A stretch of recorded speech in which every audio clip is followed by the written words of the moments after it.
Welcome back to the Remedial Film Class Podcast. I'm your host, Dan. And I'm Travis. And I'm George. Hey, George, I've got an itch, but if I scratch it, I'm going to injure myself, given my scissored hands. Have I been watching too much wrestling, or did I just watch the most Tim Burton-y movie I've watched all year? Guys, Edward Scissorhands, my first watch, George's first watch. Travis. And my first watch. You've seen it before. Yeah, many times. Yeah. So, George, how you doing, man? New movie. Pretty good.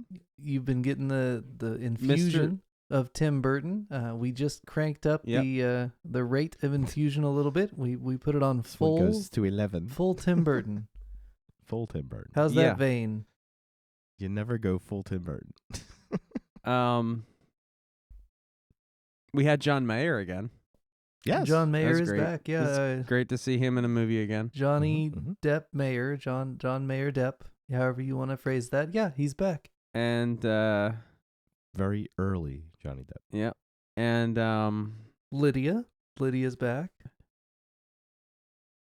Will's mom. From Beetlejuice. Did you not recognize her because her hair was a different color? Wait. Oh no. We told you she was. Guys, we're 2 minutes in. Oh my god. Wait. Oh my god. I have to apologize for my laugh cough because I'm going to be doing this a lot, but I have like a laugh cough, so I apologize. Wait, what's her real name? Winona Ryder. And she played who? Kim. Oh, yeah. Okay. No. Okay, so yeah. All right. What? Lydia, she was the daughter. In Beetlejuice. In Beetlejuice. Yeah, now she's a year prior. Now she's the daughter in this movie. Right. Yes. Okay. Did I recognize her? Can't say that I did. I'm just. Oh my. And my wife even came in the room and she's like, "Oh, Winona Ryder," and I was like, "How do you even know who she is?" She's, well, "I don't know her face," and I was like, "Oh, okay." Her voice. Holy moly. Wow. So while we're on the topic, George, did you recognize the character of Jim from anything we've watched before? Oh my god, which one was Jim? Jim was The kind Biff of character. the Biff, the bully. The a-hole. Broke into his house and trapped Edward Scissorhands. Her boyfriend. Yeah. I mean, did I recognize the actor? Yeah. Sure. Yes. No, not at all. You've No. not recognized him in anything we've watched before. Who is he? That's Gary. Oh, Gary. Oh, you know what's funny? No, Mom, I never checked off. Gary. Yeah. Weird science. I said I have a classmate named Gary, and I said something about Gary, and I said Gary, and my wife was like, she thought I was quoting SpongeBob because of the Gary's the pet. Okay. And I was like, she's like, I can't hear that without thinking of SpongeBob, like the name Gary, and I was like, I can't think of it without thinking of Weird Science. Absolutely. Give me the keys. It's crazy. Yeah, and also, scissors die tonight, guys. Am I right? Yes, he was. It's Halloween. true. Killed. It's true. And This movie was actually The Dark Knight. it's reverse Princess Bride. Kind of. You know, It's definitely a fairy tale induced fun. it's like it's not as, I don't know. You could tell the inspiration was fairy tales and Beauty and the Beast. Not Disney's Beauty and the Beast, but like, that Frankenstein's monster, The evil dies tonight. Who No. was Gaston? I don't think there was a guest on. Wasn't Anthony Michael Hall Gaston? I mean, isn't that like the perfect casting here that we've got a Gaston Yeah, I guess character? he would be the Gaston character in this movie. He's 2 for 2 as your Gaston character. Yeah. Hmm? Hmm? Hmm? I mean, it was less like Beauty and the Beast, more like Hunchback of Notre Dame. But Yeah, a lot of Still Beauty and the Frankenstein in Beast. here too. All good. Frankensteinish. My yeah, kids King Kong watched even. most of it with me until they gave up. And they were like, oh, hey, it's Frankenstein. And I'm like, yeah. Kind of. Yeah. There you go. And it's Pinocchio as well. Little Pinocchio. It's actually Frankenstein's monster. Yeah, Well, but the they kinda castle, went the setup, Geppetto. that's the Frankenstein part. Vincent Price was Right. Frankenstein. See, I always saw Vincent Price as Geppetto and Edward as Pinocchio, the boy he always wanted. I think all of these fairy tales Are kind of the same. overlap. Yeah. These Yeah. are same. These are Spider-Mans pointing at Spider-Mans. Yes. Yep. 100%.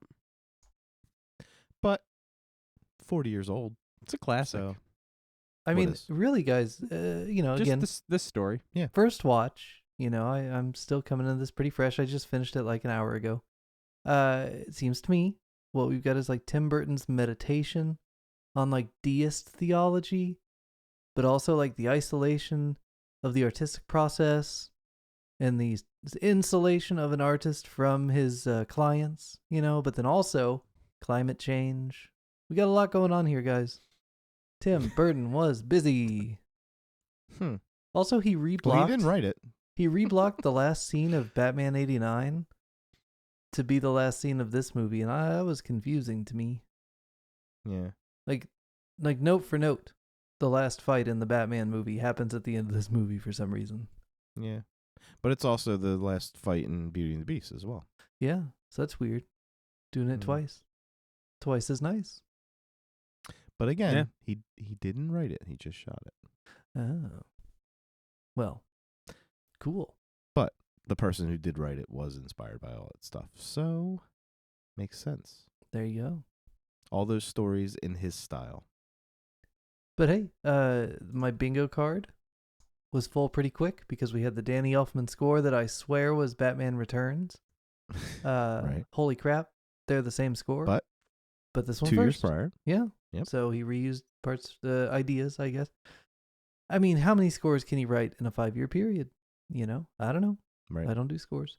Also, we had the stripes, the potato bug, whatever, fumigation tent that was striped like every other high quality Tim Burton production. I mean, we were Tim Burton up to our knees at that point. But we got Diane Wiest, who's awesome. And Conchata Farrell from that awful show that used to be on TV, 2.5 Men. She's wonderful, though. Nothing against her. Wait, who? She's Who's Helen, the kind of rough and tumble one who doesn't buy the makeup at the yes. beginning. She was the housekeeper Yes. on 2.5 Men, and she was great. The Mimi character. Yeah. She's From- great. Yeah. She's great. Yeah, we like her. And the father. I big fan of Alan Arkin. You know him from Glengarry Glen Ross. Yeah. But Yeah, he's good. like he plays this character. There's a movie that we probably will watch at some point called Little Miss Sunshine that he plays the grandfather in, and he's this character times 100. Yeah. Like just inappropriate, creepy grandfather, but funny. Never like ugh. I didn't think he was creepy. Did you think he was creepy? No, not in this movie. I'm saying in that movie he Okay. plays this character because he pops up in a few movies. There's I think So I Married an Axe Murderer. He plays the Joey Pants type character in Okay. that movie where he's the captain of the police, Uh-huh. and he's really funny in that. He just has this dry Ron. He's like Ron. He reminds me of Ron. No, yeah, he plays a perfect stressed out dad. Yeah, but It's depending on the levels of writing, and I don't know how much improv he does, but yeah. he never fails to be funny, even when he's trying not to. Like I'm not touching the thermostat in his house. No. No. Not happening. No. It's good. Played well. They both were good. I mean, the Diane Wiest, I always liked her. all the Avon. It was like so great. Yeah, that's the sign of the times. I guess this took place in the 60s? I don't know. Well, when she's But, telling like- the story at the end, she's old. That's modern times, right? So it was 80. Was that was modern 90, times, 90. though? Really, this I guess movie not. didn't do the best job of like pinning down time frames. Were the cars when they were driving around the story part, were those 60s cars or 80s cars? They were not 80s cars. They were earlier than that, I think. Yeah, they were like probably late 70s. I was not Yeah. paying attention. When the dads were returning, the husbands were returning home. They weren't Yeah. 50s style cars, but they weren't 80s, as far as I can remember. That town was interesting. The contrast between the castle at the top of the hill and the suburb at the bottom of the hill, was obviously stark on purpose, but it was kind of like, I mean, I've never seen this movie, but like it reminded me of Pleasantville, you know, like just everything is just so. And yeah, it looked like a 50s town to like a stereotypical 50s suburban type thing. Yeah. Like with like pastel colors. Yeah, it looked like the kind of place they would test nukes in a Call of Duty game, you know? Right. That old Nuketown level from many years ago. It reminds me of like the old ads for Allentown, Pennsylvania, where it's like, oh, buy these cookie cutter houses. All the factory guys. Yeah. But it was cool because it was like, it was a style, you know? Well, and there was a big fucking castle right on the hill. Yeah, it was a contrast to him. It was just a really cool, like, you know, It was very yin and yang. Well, I think it was more than that. It was like night and day. It was super, super different. Well, on purpose. And it was cool. It was cool looking. Mm-hmm. Like, you know, obviously the castle and stuff, like that's all like Burton, but then like the town at the bottom of the hill is kind of like how Burton views the world. You know what I mean? Like, yeah, I think that was purposely Tim done. Burton's different, right? And it's just like he's the castle at the top of the hill, and everyone else, like all the normal people, look like this to him. Right. See, I took it more that it was Edward Scissorhands' view of what he wanted. The castle was what he had and what he was. Yeah, it's that too. And then that stereotypical, like you know how you look at they say Facebook's this way, like everybody's Facebook happy. Yes. But you don't really know what's going on behind their doors. Very, very much like that. Right. Yes. So this town is the same way. Like everybody's like, "Hi, how are you doing?" And then they're on the phones gossiping about each other, and it's like church parking lot. Yes. You know, you're in there doing your thing, and then you come out and you can't even get to your car before you're being talked about or talking about. Yes. You know what I mean? That's like the idea most people have. So to me, that's the way I looked at that. Was visually, everything was, well kept, and everybody looked well done up or whatever. But behind closed doors, they're a mess. Everybody was a mess. And did you notice how, obviously, at first when Edward Scissorhands, I'm gonna call him Scissorhands, Scissors came down from the mountain, his diversity, let's call it, compared to everything else there, really at first improved that town. His till they turn his outside of the box kind of thinking, like the not being a part of that group, coming in as a total outsider with like an artistic kind of childish, just weird non-traditional way, was just like a slam dunk to them. And what's funny is watching it now, how relevant it is now. Back then, it seemed like when you grew up in the 80s, if you were a quirky kid or you were an art kid or you were, different, you had to be in, I don't want to say in a closet, but you had to be kind of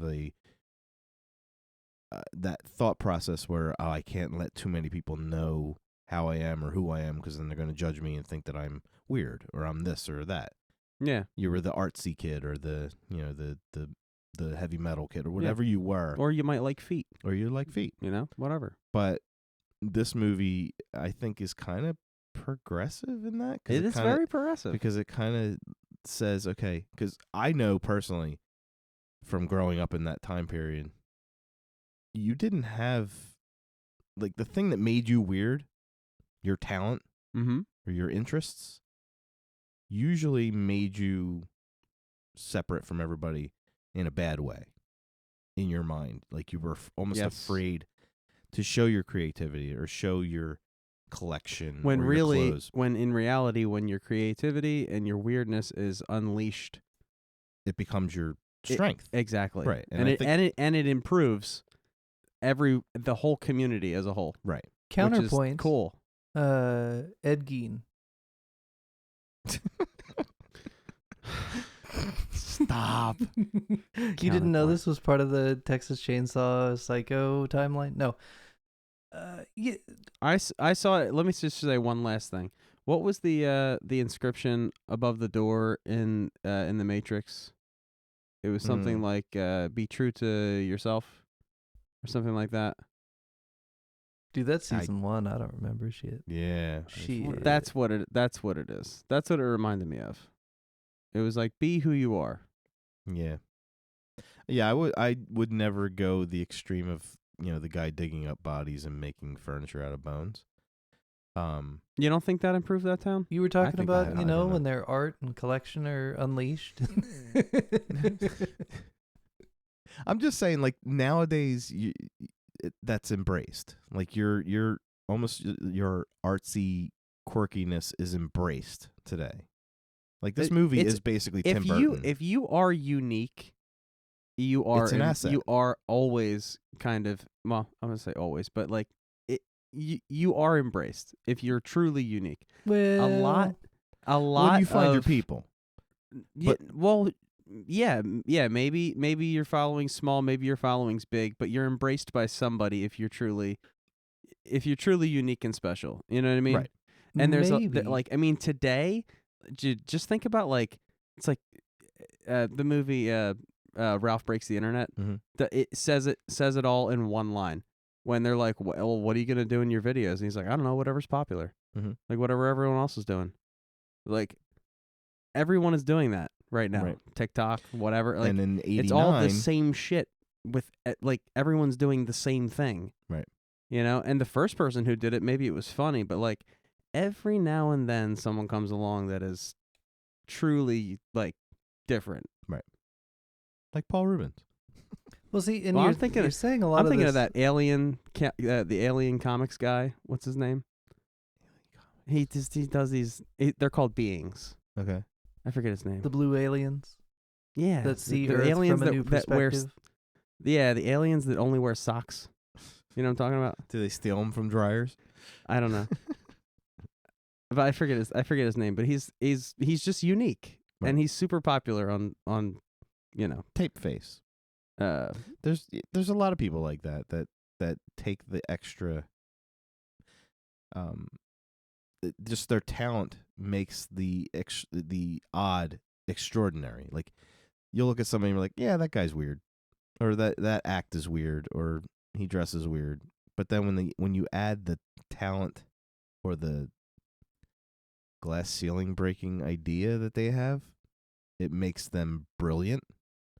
And then they're accepted by even people that would normally not even watch what they're doing. I feel like you guys are really approaching the story of this movie with a big dose of 30 years of hindsight, where the story on paper is, one of like an artist like Tim Burton, for example, afraid to leave their castle because they fear that they will be shunned and be forced to just create art in isolation. Again, when the movie came out, I always looked at it. Yes, this is Tim Burton's basically his autobiography. Yeah, a little bit. And it's his inability to. He obviously was kind of an introvert, and I never took it as he's being forced to put his art out there when he wants to just remain in the cave. But I took it more as a story of belonging and acceptance. But in this movie, that's not what this movie is. This movie is the story of an artist who is accepted as long as it's useful, and then rejected and forced back into isolation. I think that's exactly what it is. And I think that's a commentary on the people, not so much the artist. Or is it is it the exact word? I mean, because he's a co-writer on the story. Right. Is it his expression of a concern that all that's going to happen to him he's going to be used by Hollywood and then rejected ultimately and alone. Well, I don't believe that happened at all. I think That's the 30 years of hindsight that we have now. But that is true. All of what you're saying is true. I'm glad that his career played out the way it did. I'm glad we have My Chemical Romance now. You know, his style, whatever this unique thing that he has, it's stuck, and I'm glad it did. Mm-hmm. But I do hear you, Dan. Like, it is almost like I guess like a warning or like maybe a prediction that. Or just, this could be a story that he general. had. This could be his feelings before Pee-wee, when he's making the initial version of Frankenweenie, and he's hoping to get on big as a director. But this this counterforce, this feeling of like, even if they do accept me, they're only going to accept me until they don't want me anymore, and then they're going to cast me out because they're going to realize I've got scissors for hands or some shit. Well, what's cool about him is he figured out a way to juggle both. Like, he played Hollywood so he could play himself. He did Batman so that he could do Edward Scissorhands. Yeah.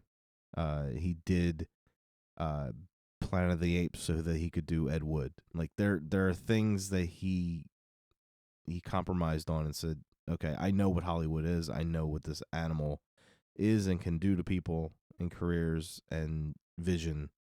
I'm going to use that. I'm going to use them to become the Tim Burton that can make my own movies. One for them, one for me. One for them, one for me. Right. It basically was that. That's right. Exactly what he did.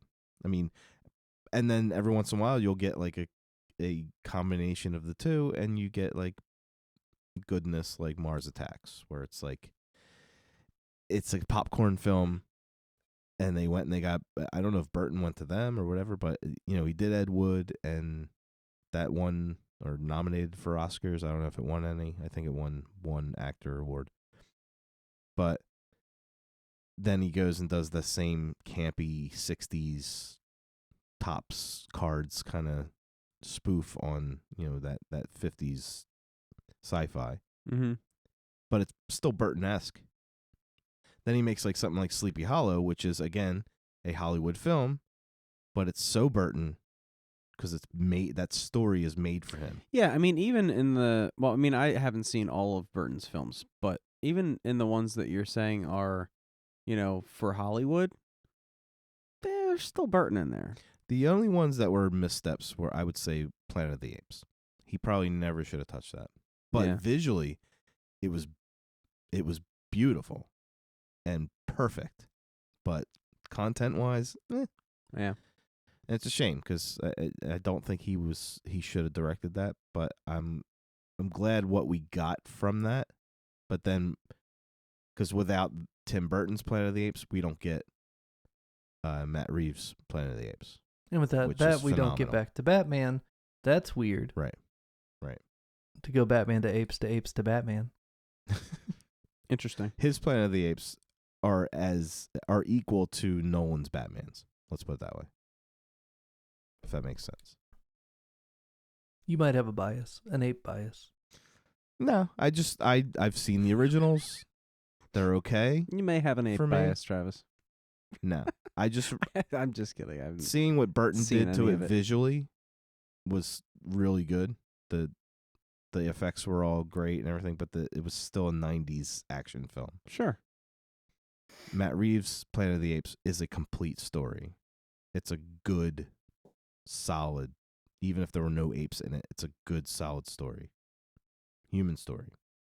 But it's apes. Yeah. It's an ape story. It's an ape story, but it's a human story. Not that there's humans in it, like there's human quality to the ape characters. If that makes sense. I think you should say it if you've never seen them. No, I haven't. I've seen and Andy Serkis's work. There's like one scene that's kind of like epic in Planet of the Apes that I know of, but I've never seen any of the movies. You know what I mean? Yeah, Andy Serkis plays the main ape. Okay. It's all motion cap. He's basically been Gollum. He's been King Kong. Yeah, I know. He's who been he is. every animal that Uh-huh. has won an Oscar. Should have won an Oscar. Yes. And he was Alfred. Yes. Anyway, so Edward Scissorhands. Scissors hands. Scissorhands. It's a Uh, beautiful story. It is. It's beautiful, beautiful story. It's that perfect kind of George movie where everybody ends up sad at the end, but just a little sad. It was a tragedy for you. Nice Yeah. little tragedy. It's very complex too. You know, we just talked for half an hour about all the different things this movie is. Mm-hmm. And you know, I grew up thinking, because I saw this movie on TV when I was 10. I was thinking that this is just like, I don't know, popcorn, you know, whatever. Right. And like now that I actually watch it with some background, it's like, damn. Yeah, no, it definitely has a story to tell. And it's all. What's the movie that just came out that is Steven Spielberg's life story, basically? The Fabelmans. Yes. This, I think Edward Scissorhands is Tim Burton's Fabelmans. Like, it's his life story. It's probably his baby, other than Frankenweenie, which was his first baby. I think this movie was the one he really always wanted to make. And then eventually when he made Batman, he was able to make it to its potential with a budget and studio backing and a fan following. You know, this movie probably wouldn't have made it if it was his first film. Would have been too weird.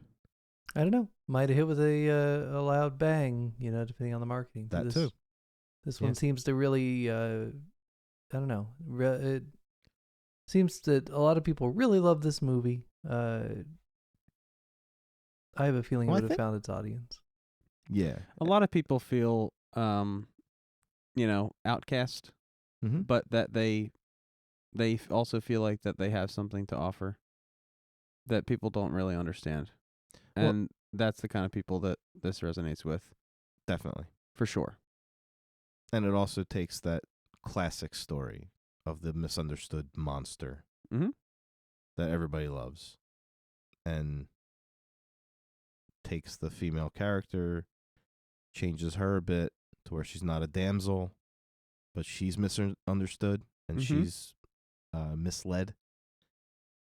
Eventually, I don't know if the final idea of her falling in love with him was conveyed correctly. I don't think the time frame allowed for it with her. I don't know if it was her character or whatever, but she never seemed to have gotten to that when she says "I love you" in that castle, but then when he says goodbye, like it was almost like that moment where it's like, oh, if there had just been a few moments prior to that. Oh, there was a few. There were a few, but I feel like there was like maybe a few scenes cut between them to where really all you needed was the snow. That's all you needed, really. Yeah, and I contend still to this day, and I know it's an old controversy, but I think there was room for Edward Scissorhands on that door. I don't think she had to leave him. No. That's true. That's true. And also, I mean, you know, the roof caved in on him, right? It bopped him on the head real good, yeah. No one goes into, you know, just like, you know, confirm or like, you know, like. Well, they're all a bunch of shallow people. First of all, you know, retrieve the remains, you know, that kind of thing. No, we're just like, oh, he died in there. All right, cool, peace. Yeah, they kind of tried to. And play also, with he the got whole shocked guilt. by a microphone. That doesn't happen. Metal to metal. Well, you can touch metal to metal all day long. Did he snip it? It doesn't matter. The wire. It's 48 volts. Oh, okay. If it's even 48 volts. Some are passive. No electric at all. But I digress. You do digress. I forgive it.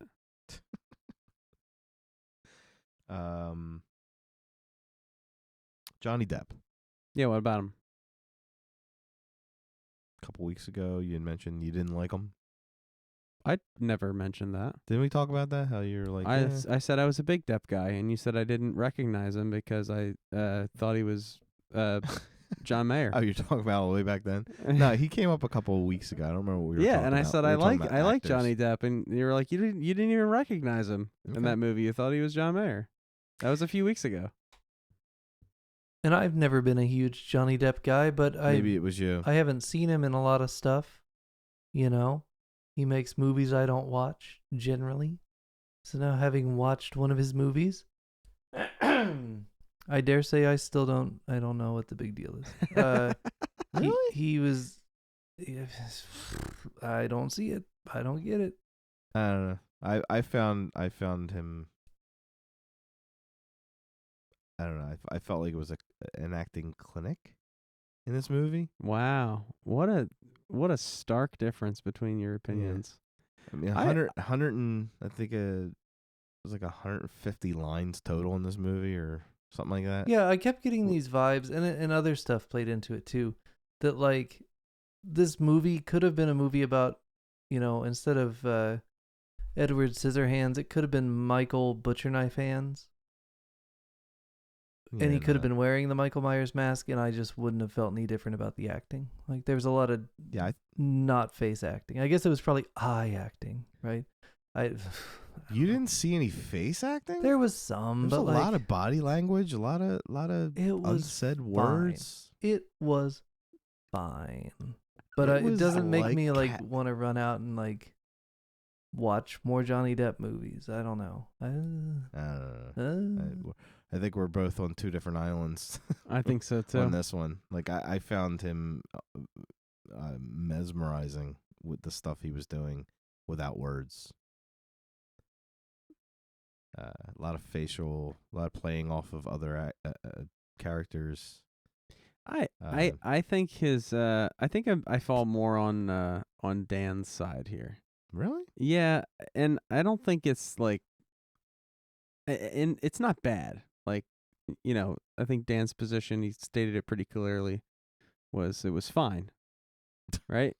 So it was fine. I mean, and when you're playing a character, I think it's tough to play a character that doesn't say anything. Yeah, right? but it's not just the not And- talking. and It's like the his being whole- a full-grown adult boy. Yeah, and his whole thing is it's like, okay, act timid all the time. That's hard to be a complex character, but your characters just be timid all the time. Was he timid or was he just inexperienced? He's timid, he's and confused, he doesn't Yeah. understand shit. Yeah. I It's don't know. tough to play that and get who did a really good job of playing that? There's an episode of Community when Chang leaves the show for I guess it's a couple episodes or whatever. But anyways, when he comes back, he has Changnesia. Right. He doesn't know anything. He doesn't remember anything from his past, and he thinks his name is Kevin. And he does a really good job of acting he does a really good job of acting like he doesn't know anything. It's not even just an episode. It's like whole 6 episodes long. Wow. He goes It's a through mini this. series. Well, it's not all about that. It's just his character in all of these 6 or 7 episodes or whatever. He's no longer Ben Chang. He's Kevin Gotcha. for those 6 episodes. Before you realize he's faking. Spoiler alert for Community. Jeez. Yeah, really. We didn't get Jeez. I mean, Jeez. guys, on episode 1. Seriously, guys, it's called Changnesia. He's obviously faking. Okay. No, actually, no. I think it's in the first episode where, when he's by himself, he has inner dialogue, where he's not for real. Gotcha. Or maybe it's the second or third episode in or whatever. You find out pretty quick. It's not real. But all right. So, yeah. did you recognize the inventor The old man. Geppetto. Geppetto. Did you recognize who that was? I No. did. Well, of course you did. That was the great legendary Vincent Price. Okay, I have heard that name. He's been You've on the heard show his- once before. Once, yes. Okay, what was he? Or who was he? The video thriller. He does the Okay. poetry to music. I don't want to say rap. It's kind of a rap. There's some Kind of a rap. odd rap language in it that makes it feel less like a poem and more like a rap.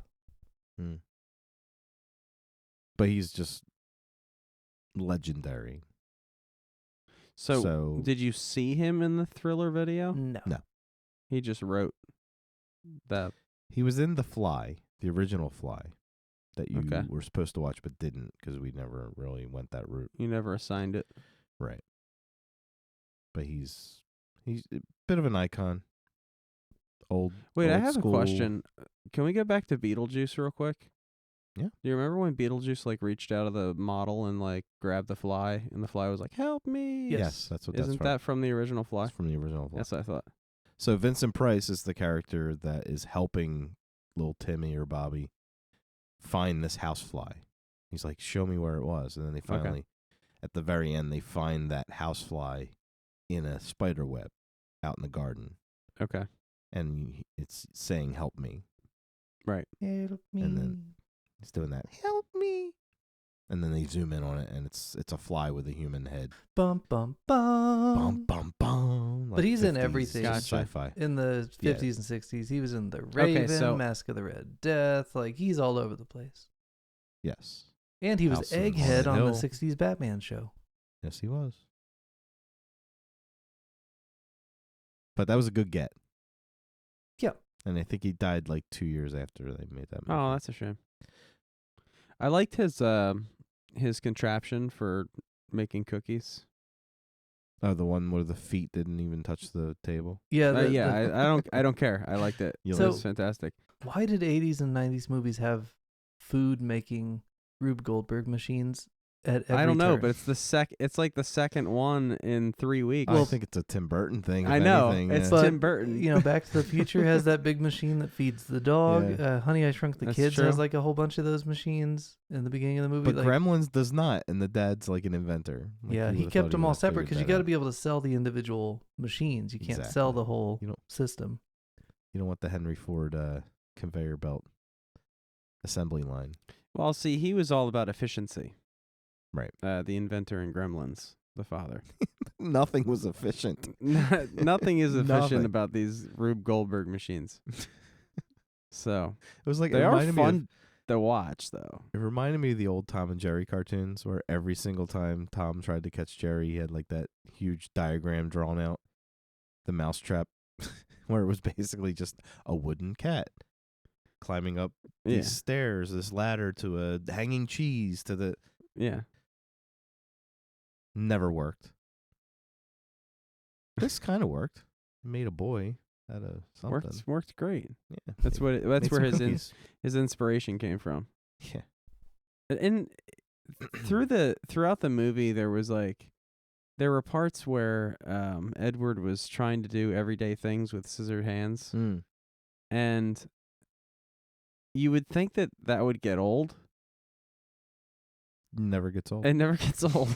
Eh, I mean, For Dan, it did. I mean, it does, but like sometimes, like they varied it up really well. Like, you know, he's trying to pick up the glass of whiskey, Yeah. right? And he's Well, like, they had to do and the straw for thing. and for 30 straight seconds, he's just trying and trying and trying and trying to pick up the glass, and it's comical, right? The pee was it's- good too. It's sad. Yeah. It's sad and comical, and then and then he gives him the straw after like 30 straight seconds of him fiddling with it. You know, he's great. Like the scissor hand can just like unlock any door, but like if he's on the other side and it's like one of those like little turn knob things, Can't do anything. can't open it. Right. Like it's comical and it's sad. In a way that like it's so unique. How can something be so funny and so sad, like, at the same time? Word. So. And then, like, when he's chopping lettuce, like, oh, that's his wheelhouse. Yeah. Like, no problems there. Get out of my way. My daughter loves this movie. She watches that one scene over and over again where he's in the waterbed, which is a good gag, and it's kind of like what you're talking about, where it's like it's coming. Yeah. But that whole interaction in the hallway where she comes out and she's like, it's like, man, am I bad? Yeah. And he like walks. And he comes walking out and she's like, there he is. Like, we must have watched that scene like 100 times because she just thought his walk was so funny. Yeah, his walk is funny. And the dad is funny. Like, yes. Like to me, I think the characters in this movie are good and unique, but stereotypically like have been done before. Like they feel like they're common. Yes. But the way they're played, they're unique. Yes. That makes sense. Like they're everybody you've seen. All they're Ward and June Cleaver, they're Lucy and Desi. Mm-hmm. They're everybody from that era, but they're quirky enough to where it's like, okay, these are the human versions of those TV show families. Hey, so one thing I noticed on this movie tonight, Scissorhands, mm-hmm. and maybe it's just not something I'd ever thought of. Maybe this was common in the 50s, but did hairdressers generally give women haircuts on vibrating lawn chairs? Because that one chick seemed like she was in the middle of an Herbal Essences commercial. I think she had a knife fetish. It was weird. It kind of brought me just one step closer to seeing like the lens through which some people see Michael Myers. Guys, I still don't get it. Why is Michael Myers your sexy daddy? But I think she was that character. Mm-hmm. Yeah.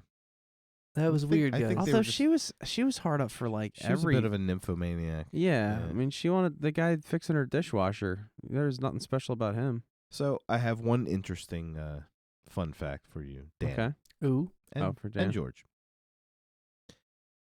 Originally, these actors were thought to be cast. Oh, I love when you do this. As Edward Scissorhands. I like this because it puts me in like the movie making process room or whatever. Gary Oldman is going to play who? These are all Edward Scissorhands. Back in 1990, 89. So 1989, Gary Oldman is not Commissioner Gordon. Yeah. He's very young, very unknown. I have seen him younger in some things, haven't I? Yes. Tom Hanks. Okay, for Edward? Yes. Jim Carrey.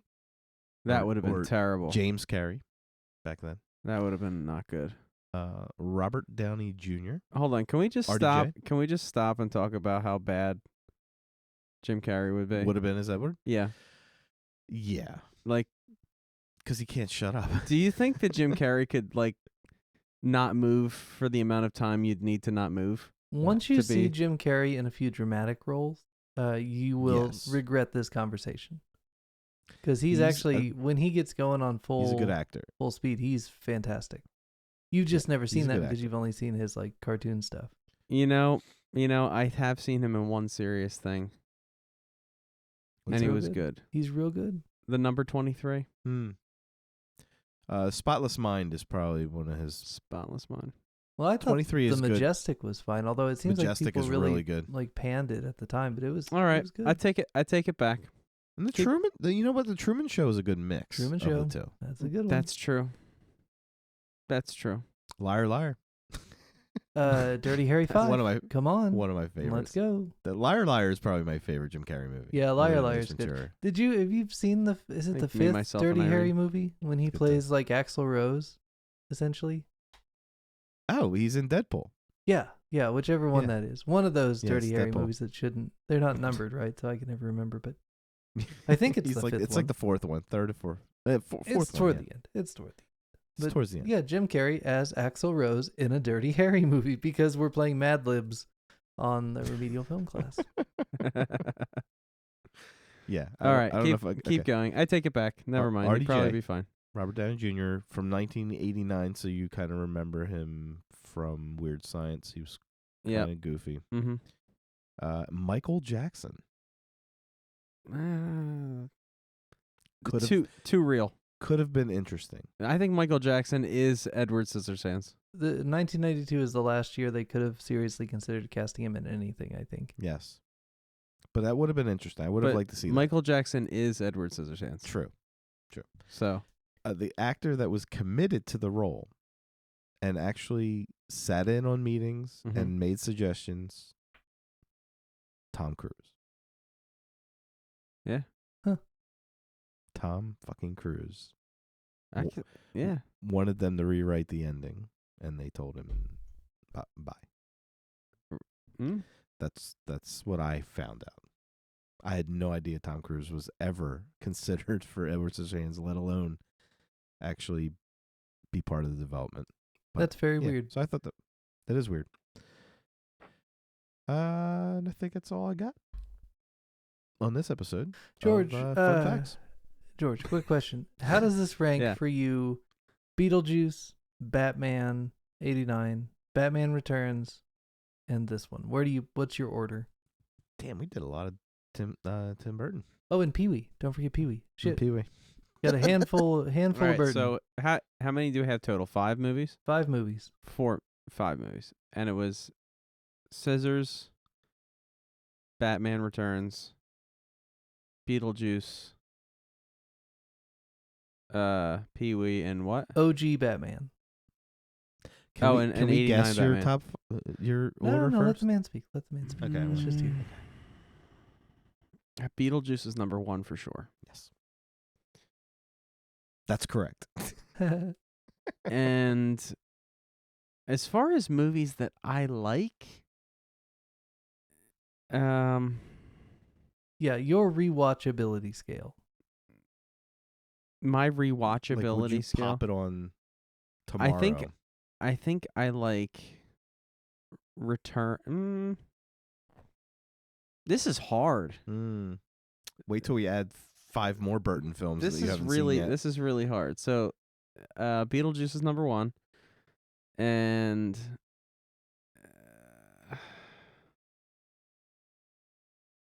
Batman. I think I like smoking right now. I'm not sure if it's just recency bias, but I liked Returns better than 89, and I think I said that during the episode too. And Dan had a coronary. Yeah, and he had a coronary, but I'm gonna go with Batman Returns, and then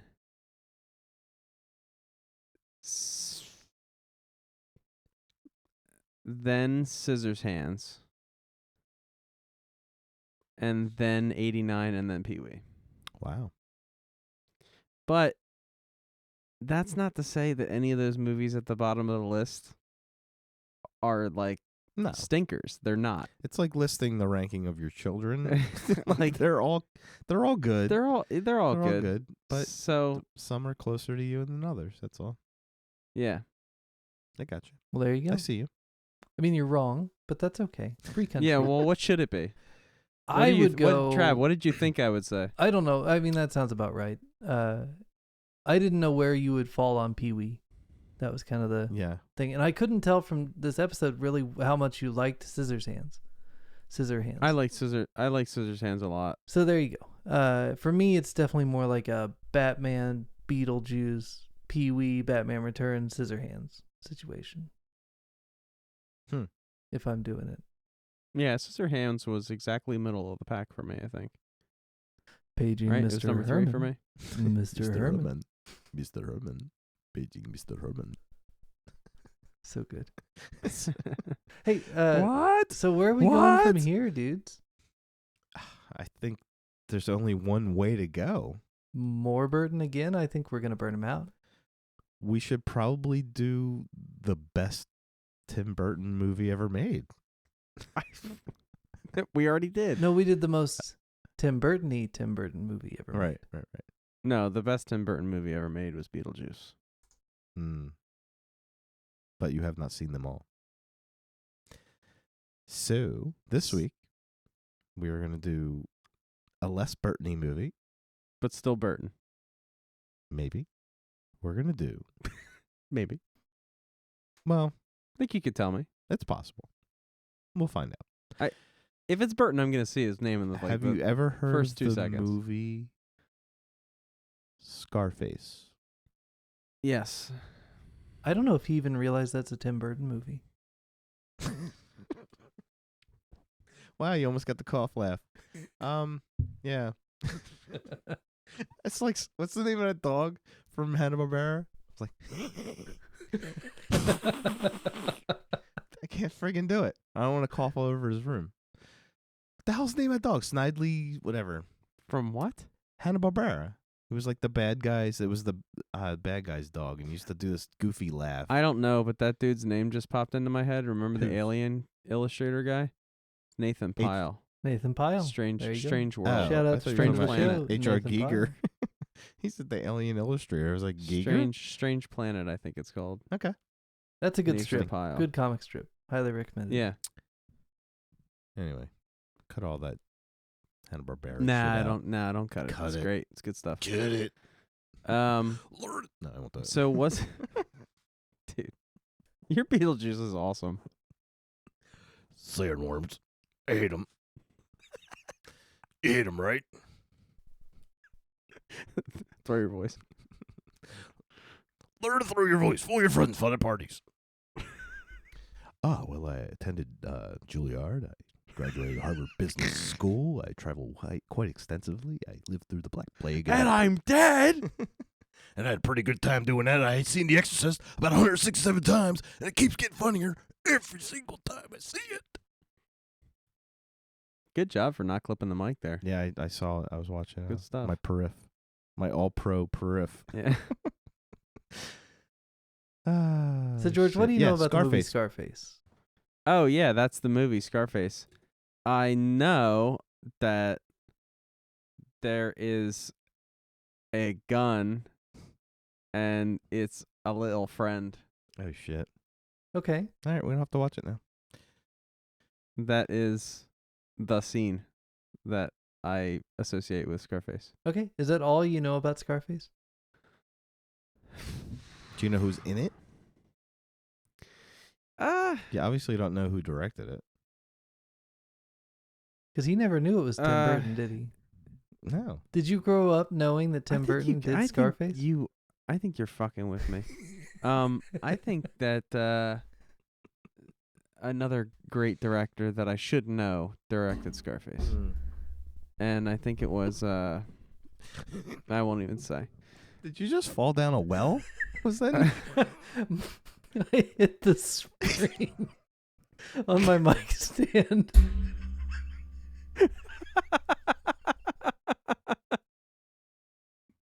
I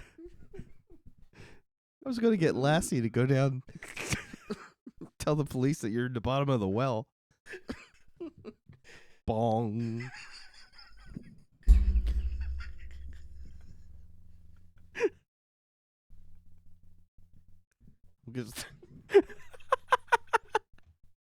Travis cannot stop laughing. I just don't want to start coughing. I'm trying to avoid it. And I can't.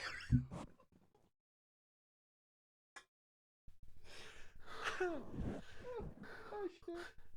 Who brought the gummies? Ooh. There's that laugh I'm talking about. That's the Snidely whatever. What the hell's the name of that dog? Anyway. Whew. So you don't even know what actors are in this movie? Is that I is that what you're do. gonna tell I me? do. It's John Travolta Yes. and no. Johnny Depp. And Johnny Depp. It's Frank Caliendo. Winona Ryder, but you won't recognize her. Where?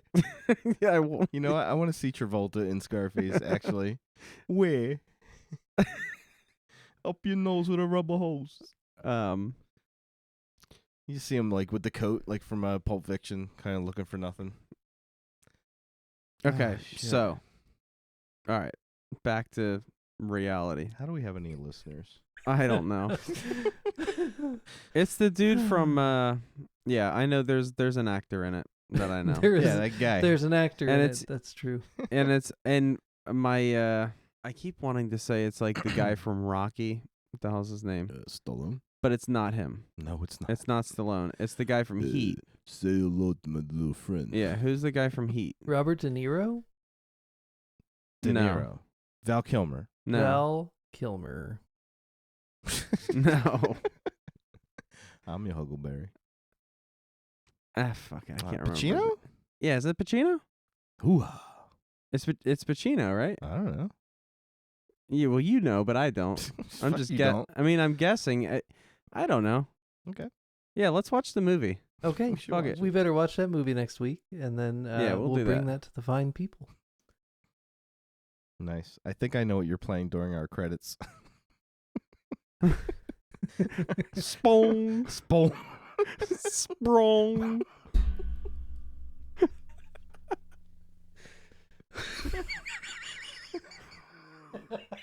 Can you get like a clip of like bats' wings flapping for when you're at the bottom of the well? It's my origin story. Why do we fall, sir? It's it's Dan's so we origin can pick story. ourselves back. It's Dan's origin story. And that's how he became Bat Dan. And thank you for joining us on the Remedial Film Class Podcast. As always, you can find us at facebook.com/remedialfilmpod. We'll be back next week with the Brian De Palma classic. But don't tell George because he still thinks it's Tim Burton. Scarface.